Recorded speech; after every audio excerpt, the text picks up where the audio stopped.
जय जय श्री राधे। आपका स्वागत है हमारे चैनल मंगल ज्ञान दर्पण में। साथियों, रोजाना की तरह आज भी हम आपके लिए एक नई कथा लेकर के आए हैं और मैं आशा करता हूं ये कथा आपको जरूर पसंद आएगी। और जो मेरे नए साथी मेरे चैनल से जुड़े हैं, मेरे चैनल को सब्सक्राइब अवश्य कर लें। और एक निवेदन मैं आपसे करूंगा, ये कथा मेरा वीडियो आप पूरा श्रवण करें। पूरा श्रवण करने से ही पूर्ण ज्ञान प्राप्त होगा। और आज की कथा है कि भगवान श्री राम ने सेतु बंध बनाया और भगवान श्री राम ने ही स्वयं ही उस सेतु बंध को क्यों तोड़ दिया। इसकी कथा, इसके बारे में हम आपको बताते हैं और अब चलते हैं कथा की ओर। बोलिए श्यापत रामचंद्र भगवान की जय। साथियों, अयोध्यापति श्री राम एक बार अकेले ही अपने महल के बाहर टहल रहे थे और टहलते टहलते उनके दिमाग में एक विचार आया और वो विचार था साथियों लंका के बारे में। वो सोचने लगे कि लंका में पता नहीं इस समय क्या हो रहा होगा। लंका का राजा कैसे लंका की सेवा कर रहे होंगे। मैंने विभीषण को लंका का राज्य दिया है, कहीं विभीषण को मद तो नहीं हो गया, कहीं घमंड तो नहीं हो गया। वो समझ रहे हो कि मैं राजा बन गया हूं, कहीं ऐसा तो नहीं है। क्यों न एक बार लंका जाकर वहां की व्यवस्था को मैं स्वयं देखूं।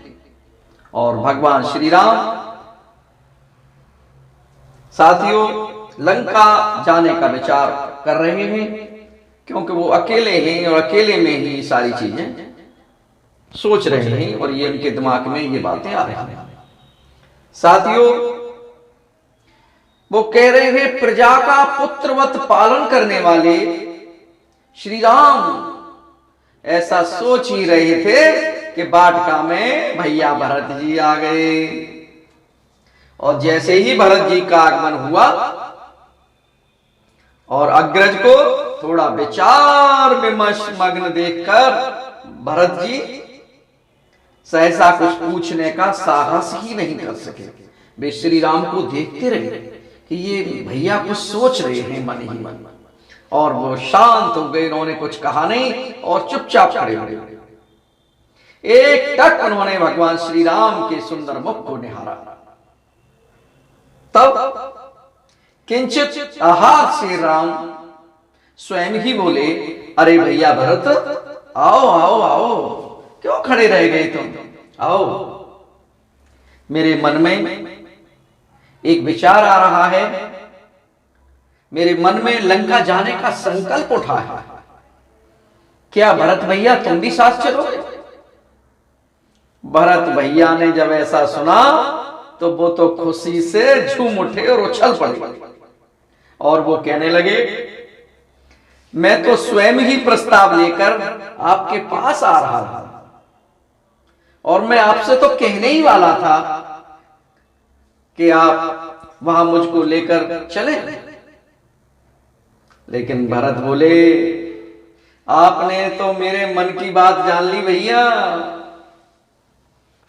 संकल्प का मन में उठना ही अच्छा है और यदि मन में कोई संकल्प उठ जाता है तो जब तक वह अधूरा रहता है मानसिक क्लेश देता है। इसलिए संकल्प उठे तो फिर उसको पूरा करना ही चाहिए।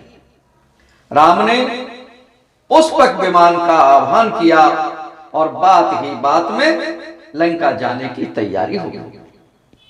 साथियों, पुष्पक विमान आ गया और त्रिभुवनपति श्री राम एक बार पुनः सेवा करते हुए पुष्पक विमान में बैठ करके, और साथियों वह तो चल दिए लंका को, और वह पुष्पक विमान तीव्र गति से आकाश को चीरता हुआ उड़ता जा रहा है। और भरत के मन में उत्सुकता थी कि जहां जहां राम ने निशाचरों का वध किया है और जहां जहां ऋषियों के आश्रमों में जाकर उन्होंने उन्हें कृत कृत किया है, उन सभी स्थलों का अवलोकन करना चाहिए। वनवास अवधि में जिस भरत का राम अपलक चिंतन करते थे, उनकी यह मन कामना अधूरी कैसे रह जाती थी। और भगवान श्री राम ने मार्ग में ही निषाद राज जी के यहाँ रुके, और वहां निषाद राज जी से भेंट हुई। दंडक वन के स्थल देखे, ऋष्युमुख पर्वत की भी सैर की, और फिर उसके बाद सुग्रीव की राजधानी में पहुंच गए। और जब अचानक पुष्पक विमान वहां सुग्रीव की राजधानी में पहुंचा, तो राम प्रेम से सुग्रीव ही नहीं, उनकी समस्त प्रजा विहल हो वानरों से ऐसे पट गई जैसे कि समुद्र पार करते समय जलचरों से सागर का विस्तृत वक्ष पट गया था। साथियों सुग्रीव जी आए और उनकी पूरी सेना दौड़ करके भगवान श्री राम के चारों तरफ उनके स्वागत के लिए आ गई। और ऐसा स्वागत देख करके भरत जी गदगद हो गए। साथियों सुग्रीव से आज वे उसी प्रकार मिले जैसे चित्रकूट जाते समय निषाद राज को अंग में भरकर प्रेम विभोर हो उठे थे। सुग्रीव जी को जब राम ने बताया कि हम लंका जा रहे हैं, तो सुग्रीव जी के मन में भी विभीषण से मिलने की उत्कंठा जाग उठी थी, और भगवान श्री राम से आग्रह करने लगे कि प्रभु मैं भी चलूं, मैं भी विभीषण जी से मिल लूंगा। लेकिन भगवान श्री राम उनका आग्रह नहीं टाल सके और सुग्रीव को भी साथ ले लिया और लंका जा पहुंचा। साथियों जैसे ही लंका पहुंचे तो महल के बाहर ही ठहरे और दूतों से संदेश भिजवाया कि लंकेश से जाकर के कह दो कि विभीषण से मिलने की इच्छा को लेकर भगवान श्री राम लंका आए हैं। और जैसे ही विभीषण को ये संदेश मिला कि श्री राम लंका में पधार चुके हैं और वो आपके दर्शन करना चाहते हैं, तो साथियों विभीषण की ये दशा हो गई। जैसे ही उन्हें पता चला कि मेरे प्रभु भगवान श्री राम आए हैं, तो वे अपने तन मन की सुध बुध भूल गए और वे राम श्री राम श्री राम श्री राम अभी महल के बाहर ही खड़े थे, पर विभीषण को तो ऐसा लग रहा था जैसे कि चारों तरफ राम ही राम हो, राम ही राम हो, राम ही राम हो। और वो उतावले हो गए और नंगे पैरों ही वह सिंह द्वार की ओर दौड़ा और उनके आंसू आंखों से प्रेम के आंसू बह रहे थे और राम के चरणों में जाकर के विभीषण गिरे। राम ने भी उतनी ही उतावली से विभीषण को उठा करके हृदय से लगा लिया। भरत भैया यह मिलन देख करके विभीषण जी का और श्री राम जी का मन ही मन में विभीषण के प्रेम की सराहना करते हुए प्रेम आनंद में डूब गए। तब भगवान श्री राम ने विभीषण से कहा, विभीषण ये ही मेरा बंधु, यही मेरा भैया भरत है। यह सुनकर विभीषण भरत के चरण स्पर्श के लिए बड़े और जैसे ही आकुलता से झुके, पर भैया भरत ने पहले ही उन्हें अपने वक्ष से लगा लिया और उन्हें चरणों में नहीं जाने दिया। साथियों, महल में प्रभु श्री राम विराजे और विभीषण से वार्तालाप शुरू हो गई। और विभीषण जी बोले, प्रभु, हे मेरे नाथ, हे मेरे भगवान, आप कैसे करुणामयी हैं। कल ही तो मेरी पत्नी शर्मा ने इच्छा प्रकट की थी कि मैं जगतपति भगवान श्री राम के दर्शन करके अपना जीवन को सफल बनाना चाहती हूं। और मैंने अपनी पत्नी शर्मा से कहा था कि हम शीघ्र ही प्रभु श्री राम से मिलने के लिए चलेंगे। और साथियों, विभीषण ने कहा, प्रभु, मैं अयोध्या आगमन की तैयारी करने ही वाला था कि आप स्वयं ही यहां पधार गए। प्रभु, राम के अधरों पर, उनके होठों पर रहस्यमयी मुस्कान थी। और प्रभु श्री राम कहने लगे, भैया, भरत को बड़ी अभिलाषा थी कि विभीषण जी के दर्शन करूं, और मैं भी तुम्हें देखने के लिए उत्सुक था कि तुम्हारा शासन कैसा चल रहा है। और बात ही बात में साथियों पूरी लंका सज गई। जब लंका में पता चल गया कि भगवान श्री राम आ गए तो पूरी लंका सज गई साथियों। और भगवान श्री राम के दर्शनों की उत्कट अभिलाषा से निशाचर महल के बाहर जमा होकर श्री राम की जय जयकार करने लगे। बोलिए सियापत रामचंद्र भगवान की जय। विभीषण जी, भरत जी, सुग्रीव सहित भगवान श्री राम ने महल के विशाल हॉल से खड़े होकर लंका वासियों को दर्शन दिए। और उन लंका वासियों पर भगवान श्री राम ने अपनी दया दृष्टि डालकर सबको सुखी बना दिया। विभीषण जी अंतःपुर में अपनी पत्नी शर्मा को यह संदेश देने पहुंचे और बोले, अर्ध आदि की तैयारी करो और शीघ्र ही बाहर आकर मेरे स्वामी, मेरे प्रभु, मेरे श्री राम के दर्शन करो और स्वयं जल्दी से आरती का थाल लेकर के आओ।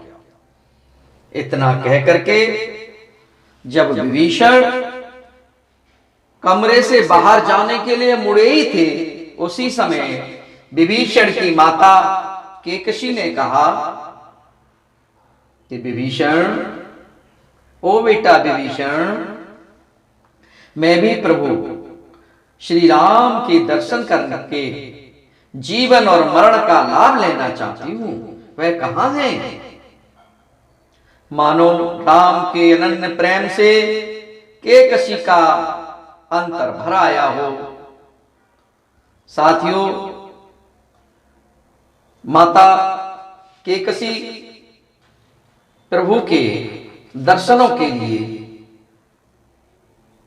बहुत ही हंसी खुशी से इतनी प्रसन्न थी कि आज प्रभु के दर्शन हो जाएंगे। विभीषण जी बाहर आए और माता केकशी का संदेश उन्होंने प्रभु श्री राम को सुनाया। तो भगवान श्री राम ही तत्काल सिंहासन से उठ करके खड़े हो गए और कहने लगे, बंधु विभीषण, तुम्हारी माता भी तो मेरी ही माता है, उनको यहां आने का कष्ट क्यों दे रहे हो? चलो मैं वहीं चलता हूं। और साथियों, विभीषण को लेकर के प्रभु श्री राम उनकी माताजी से मिलने खेलने के लिए जाने लगे। ये सब देख करके विभीषण जी आश्चर्यचकित रह गए और वो देखते ही रह गए। और राम, मेरे प्रभु श्री राम अंदर चल दिए। और जैसे ही उन्होंने विभीषण की माता केकसी को देखा तो वृद्धा केकसी के आगे प्रभु श्री राम ने मस्तक झुकाकर प्रणाम किया। केकसी ने राम को छाती से लगा दिया और उनके सिर पर हाथ फेरा और बोली, बेटा, मैंने रावण को बहुत समझाया था कि श्री राम साधारण नृप किशोर नहीं है, वह तो त्रिभुवन का पति है, उससे बैर ठीक नहीं है। पर उसने मेरी एक नहीं मानी। तुम्हारे दर्शनों की बड़ी लालसा थी, पर तुम तो वचनबद्ध थे कि लंका नगरी में नहीं जाएंगे, और तुमने हमारी लंका नगरी में प्रवेश ही नहीं किया। आज तुम्हारा पुण्य दर्शन पाकर आज मेरी तमाम साधना पूरी हो गई। आगे केकसी कुछ बोल ही नहीं सकी और उनका कंठ भर आया। प्रभु श्री राम ने उन्हें पुनः अपने गले से लगाया और कहा, मां, आप बिल्कुल परेशान मत हो, आराम से बैठिए। उनके दर्शन करके बहुत खुश थी। अब साथियों, भगवान श्री राम लंका की व्यवस्था को देखकर बहुत संतुष्ट हुए और जब विभीषण के समक्ष उन्होंने वापस लौटने का प्रस्ताव रखा तो सहसा विभीषण कुछ कह नहीं पाए और भक्तिवश उनके नेत्रों में अश्रु आ गए। बाणी गदगद थी। श्री राम बोले, बंधु, ऐसा कोई कार्य अपने राज्य में मत होने देना जिससे देवताओं का अनिष्ट हो। यदि मनुष्य भी आए तो उसका वध तुम्हारी प्रजा न करे। भगवान श्री राम लौट चले तो विभीषण जी बोले, प्रभु, मेरी एक प्रार्थना है। तो भगवान श्री राम बोले, कहो कहो कहो महाराज, बताइए आप, क्या बात है, कैसी प्रार्थना कहें, आदेश करें। भगवान, युद्ध के समय आपने जो सेतु बनाया था, कृपया करके उसे छिन्न भिन्न करते जाइए। यह इसलिए कि लंका में कोई भी अवांछनीय व्यक्ति चाहे तो प्रवेश करे या न करे, पर मैं ये नहीं चाहता कि प्रमादवश कभी कोई निशाचर इस सेतु मार्ग का दुरुपयोग करके उस ओर जाकर ऋषि मुनियों का आदि का उत्पीड़न न कर सके। इसलिए प्रभु, मैं ये चाहता हूं कि आपने जो सेतु बनाया था उस सेतु को छिन्न भिन्न कर दीजिए, उसको तोड़ दीजिए।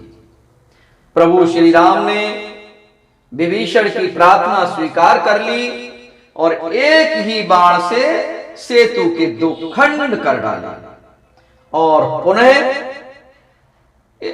दूसरे बाण से एक खंड के छोटे छोटे कई खंड हो गए।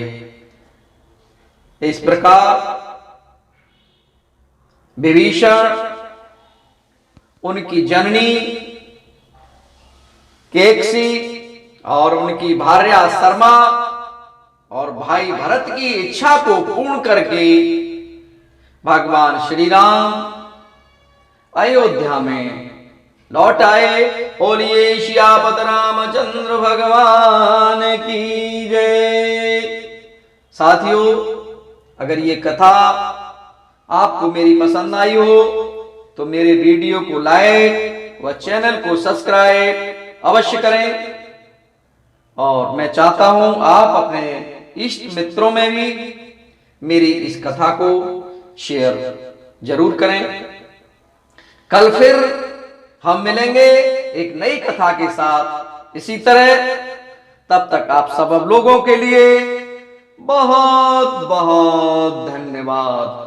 जय जय श्री राधे श्याम।